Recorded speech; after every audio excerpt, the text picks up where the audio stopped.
ನಟ ಸಲ್ಮಾನ್ ಖಾನ್ ಅವರು ಪ್ರತಿ ಸಿನಿಮಾಗೆ ನೂರಾರು ಕೋಟಿ ರೂಪಾಯಿ ಸಂಭಾವನೆ ಪಡೆಯುತ್ತಾರೆ. ಹಿಂದಿ ಚಿತ್ರರಂಗದಲ್ಲಿ ಅವರು ಸೂಪರ್ ಸ್ಟಾರ್ ಆಗಿ ಮಿಂಚುತ್ತಿದ್ದಾರೆ. ಇತ್ತೀಚಿನ ವರ್ಷಗಳಲ್ಲಿ ಅವರ ಕೆಲವು ಸಿನಿಮಾಗಳು ಸೋತಿದ್ರೂ ಕೂಡ ಬೇಡಿಕೆ ಕಡಿಮೆ ಆಗಿಲ್ಲ. ಇತ್ತೀಚೆಗೆ ಅವರು 60ನೇ ವರ್ಷದ ಹುಟ್ಟುಹಬ್ಬ ಆಚರಿಸಿಕೊಂಡರು. ಈ ವೇಳೆ ಸಲ್ಮಾನ್ ಖಾನ್ ಕುರಿತ ಕೆಲವು ಇಂಟ್ರೆಸ್ಟಿಂಗ್ ವಿಷಯಗಳು ವೈರಲ್ ಆಗಿವೆ. 2004ರಲ್ಲಿ HIV ಪೀಡಿತ ವ್ಯಕ್ತಿಯ ಪಾತ್ರ ಮಾಡಲು ಸಲ್ಮಾನ್ ಖಾನ್ ಕೇವಲ ₹1 ಸಂಭಾವನೆ ಪಡೆದಿದ್ರು. 2004ರ ವೇಳೆಗೆ ಸಲ್ಮಾನ್ ಖಾನ್ ಅವರು ಸೂಪರ್ ಸ್ಟಾರ್ ಆಗಿದ್ರು. ಆದರೂ ಕೂಡ ಅವರು ಇಂತಹ ಪಾತ್ರವನ್ನ ಮಾಡಲು ಒಪ್ಪಿಕೊಂಡಿದ್ರು. 2004ರಲ್ಲಿ ತೆರೆಕಂಡ ಫಿರ್ ಮಿಲೆಂಗೆ ಸಿನಿಮಾಗೆ ರೇವತಿ ಅವರು ನಿರ್ದೇಶನ ಮಾಡಿದ್ರು. ಆ ಸಿನಿಮಾಗೆ ಮುಕೇಶ್ ಶಿವದಾಸಿ ಮತ್ತು ಶೈಲೇಂದ್ರ ಸಿಂಗ್ ಬಂಡವಾಳ ಹೂಡಿದ್ರು. ಆ ಸಿನಿಮಾ ಬಗ್ಗೆ ಶೈಲೇಂದ್ರ ಸಿಂಗ್ ಮಾತನಾಡಿದ ವಿಡಿಯೋ ಈಗ ವೈರಲ್ ಆಗಿದೆ. ಆ ಸಿನಿಮಾಗೆ ಸಲ್ಮಾನ್ ಖಾನ್ ಅವರು ಕೇವಲ ₹1 ಸಂಭಾವನೆ ಪಡೆದಿದ್ರು. ಚಿತ್ರದ ಕ್ಲೈಮ್ಯಾಕ್ಸ್ನಲ್ಲಿ ಆ ಪಾತ್ರ ಸಾಯುತ್ತದೆ. ಭಾರತದ ಜನತೆಗೆ, ಅದರಲ್ಲೂ ಯುವ ಜನರಿಗೆ ಏಡ್ಸ್ ಬಗ್ಗೆ ಜಾಗೃತಿ ಮೂಡಿಸುವ ಸಲುವಾಗಿ ಆ ಸಿನಿಮಾವನ್ನ ಮಾಡಿದ್ರು.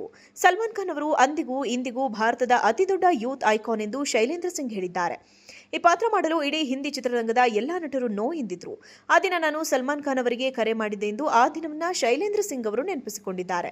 ಆ ಸಿನಿಮಾ ಬಾಕ್ಸ್ ಆಫೀಸ್ನಲ್ಲಿ ಹಿಟ್ ಆಗಲಿಲ್ಲ ಎಂಬುದು ಬೇರೆ ಮಾತು. ಆದರೆ ಸಮಾಜಕ್ಕೆ ಜಾಗೃತಿ ಸಂದೇಶ ನೀಡಬೇಕು ಎಂಬ ಕಾರಣಕ್ಕೆ ಸಲ್ಮಾನ್ ಖಾನ್ ಅವರು ಅಂದು ತೆಗೆದುಕೊಂಡ ನಿರ್ಧಾರವನ್ನ ಈಗಲೂ ಎಲ್ಲರೂ ಮೆಚ್ಚಿಕೊಳ್ಳುತ್ತಾರೆ. ಸಲ್ಮಾನ್ ಖಾನ್ ಅವರು ಸ್ಟಾರ್ ಆಗಿದ್ದಾಗ HIV ಕುರಿತ ಸಿನಿಮಾದಲ್ಲಿ ನಟಿಸಲು ಅವರನ್ನ ಒಪ್ಪಿಸುವುದು ಹೇಗೆ ಅಂತ ಕಲ್ಪಿಸಿಕೊಳ್ಳಿ. HIV ಬಂದು ಹೀರೋ ಕ್ಲೈಮ್ಯಾಕ್ಸ್ನಲ್ಲಿ ಸಾಯುತ್ತಾನೆ. ಅದರಿಂದ ಸಲ್ಮಾನ್ ಖಾನ್ ಅವರ ಅಭಿಮಾನಿಗಳಿಗೆ ಖುಷಿಯಾಗಲಿಲ್ಲ. ಆದರೆ ಆ ಸಿನಿಮಾ ಸಂದೇಶ ಇಡೀ ದೇಶಕ್ಕೆ ತಲುಪಿತು. ಫಿರ್ ಮಿಲೆಂಗೆ ಸಿನಿಮಾ ಚಿತ್ರಮಂದಿರದಲ್ಲಿ ಬಿಡುಗಡೆ ಆಗಿದ್ದು ಮಾತ್ರವಲ್ಲದೆ ಸ್ಯಾಟಲೈಟ್, ಕಿರುತೆರೆ ಮತ್ತು ಕೇಬಲ್ ಮೂಲಕ ಎಲ್ಲಾ ಕಡೆಗಳಿಗೆ ತಲುಪಿತು ಎಂದಿದ್ದಾರೆ ಶೈಲೇಂದ್ರ ಸಿಂಗ್. ನಟ ಸಲ್ಮಾನ್ ಖಾನ್ ಅವರು ಪ್ರತಿ ಸಿನಿಮಾಗೆ ನೂರಾರು ಕೋಟಿ ರೂಪಾಯಿ ಸಂಭಾವನೆ ಪಡೆಯುತ್ತಾರೆ. ಹಿಂದಿ ಚಿತ್ರರಂಗದಲ್ಲಿ ಅವರು ಸೂಪರ್ ಸ್ಟಾರ್ ಆಗಿ ಮಿಂಚುತ್ತಿದ್ದಾರೆ. ಇತ್ತೀಚಿನ ವರ್ಷಗಳಲ್ಲಿ ಅವರ ಕೆಲವು ಸಿನಿಮಾಗಳು ಸೋತಿದ್ರೂ ಕೂಡ ಬೇಡಿಕೆ ಕಡಿಮೆ ಆಗಿಲ್ಲ. ಇತ್ತೀಚೆಗೆ ಅವರು 60ನೇ ವರ್ಷದ ಹುಟ್ಟುಹಬ್ಬ ಆಚರಿಸಿಕೊಂಡರು. ಈ ವೇಳೆ ಸಲ್ಮಾನ್ ಖಾನ್ ಕುರಿತ ಕೆಲವು ಇಂಟ್ರೆಸ್ಟಿಂಗ್ ವಿಷಯಗಳು ವೈರಲ್ ಆಗಿವೆ. 2004ರಲ್ಲಿ HIV ಪೀಡಿತ ವ್ಯಕ್ತಿಯ ಪಾತ್ರ ಮಾಡಲು ಸಲ್ಮಾನ್ ಖಾನ್ ಕೇವಲ ₹1 ಸಂಭಾವನೆ ಪಡೆದಿದ್ರು. 2004ರ ವೇಳೆಗೆ ಸಲ್ಮಾನ್ ಖಾನ್ ಅವರು ಸೂಪರ್ ಸ್ಟಾರ್ ಆಗಿದ್ರು. ಆದರೂ ಕೂಡ ಅವರು ಇಂತಹ ಪಾತ್ರವನ್ನ ಮಾಡಲು ಒಪ್ಪಿಕೊಂಡಿದ್ರು. 2004ರಲ್ಲಿ ತೆರೆಕಂಡ ಫಿರ್ ಮಿಲೆಂಗೆ ಸಿನಿಮಾಗೆ ರೇವತಿ ಅವರು ನಿರ್ದೇಶನ ಮಾಡಿದ್ರು. ಆ ಸಿನಿಮಾಗೆ ಮುಕೇಶ್ ಶಿವದಾಸಿ ಮತ್ತು ಶೈಲೇಂದ್ರ ಸಿಂಗ್ ಬಂಡವಾಳ ಹೂಡಿದ್ರು. ಆ ಸಿನಿಮಾ ಬಗ್ಗೆ ಶೈಲೇಂದ್ರ ಸಿಂಗ್ ಮಾತನಾಡಿದ ವಿಡಿಯೋ ಈಗ ವೈರಲ್ ಆಗಿದೆ.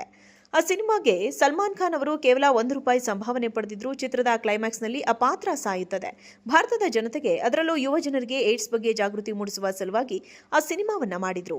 ಸಲ್ಮಾನ್ ಖಾನ್ ಅವರು ಅಂದಿಗೂ ಇಂದಿಗೂ ಭಾರತದ ಅತಿದೊಡ್ಡ ಯೂತ್ ಐಕಾನ್ ಎಂದು ಶೈಲೇಂದ್ರ ಸಿಂಗ್ ಹೇಳಿದ್ದಾರೆ.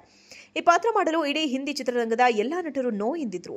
ಆ ದಿನ ನಾನು ಸಲ್ಮಾನ್ ಖಾನ್ ಅವರಿಗೆ ಕರೆ ಮಾಡಿದ್ದೆ ಎಂದು ಆ ದಿನವನ್ನ ಶೈಲೇಂದ್ರ ಸಿಂಗ್ ಅವರು ನೆನಪಿಸಿಕೊಂಡಿದ್ದಾರೆ. ಆ ಸಿನಿಮಾ ಬಾಕ್ಸ್ ಆಫೀಸ್ನಲ್ಲಿ ಹಿಟ್ ಆಗಲಿಲ್ಲ ಎಂಬುದು ಬೇರೆ ಮಾತು. ಆದರೆ ಸಮಾಜಕ್ಕೆ ಜಾಗೃತಿ ಸಂದೇಶ ನೀಡಬೇಕು ಎಂಬ ಕಾರಣಕ್ಕೆ ಸಲ್ಮಾನ್ ಖಾನ್ ಅವರು ಅಂದು ತೆಗೆದುಕೊಂಡ ನಿರ್ಧಾರವನ್ನ ಈಗಲೂ ಎಲ್ಲರೂ ಮೆಚ್ಚಿಕೊಳ್ಳುತ್ತಾರೆ. ಸಲ್ಮಾನ್ ಖಾನ್ ಅವರು ಸ್ಟಾರ್ ಆಗಿದ್ದಾಗ HIV ಕುರಿತ ಸಿನಿಮಾದಲ್ಲಿ ನಟಿಸಲು ಅವರನ್ನ ಒಪ್ಪಿಸುವುದು ಹೇಗೆ ಅಂತ ಕಲ್ಪಿಸಿಕೊಳ್ಳಿ. HIV ಬಂದು ಹೀರೋ ಕ್ಲೈಮ್ಯಾಕ್ಸ್ನಲ್ಲಿ ಸಾಯುತ್ತಾನೆ. ಅದರಿಂದ ಸಲ್ಮಾನ್ ಖಾನ್ ಅವರ ಅಭಿಮಾನಿಗಳಿಗೆ ಖುಷಿಯಾಗಲಿಲ್ಲ. ಆದರೆ ಆ ಸಿನಿಮಾ ಸಂದೇಶ ಇಡೀ ದೇಶಕ್ಕೆ ತಲುಪಿತು. ಫಿರ್ ಮಿಲೆಂಗೆ ಸಿನಿಮಾ ಚಿತ್ರಮಂದಿರದಲ್ಲಿ ಬಿಡುಗಡೆ ಆಗಿದ್ದು ಮಾತ್ರವಲ್ಲದೆ ಸ್ಯಾಟಲೈಟ್, ಕಿರುತೆರೆ ಮತ್ತು ಕೇಬಲ್ ಮೂಲಕ ಎಲ್ಲಾ ಕಡೆಗಳಿಗೆ ತಲುಪಿತು ಎಂದಿದ್ದಾರೆ ಶೈಲೇಂದ್ರ ಸಿಂಗ್.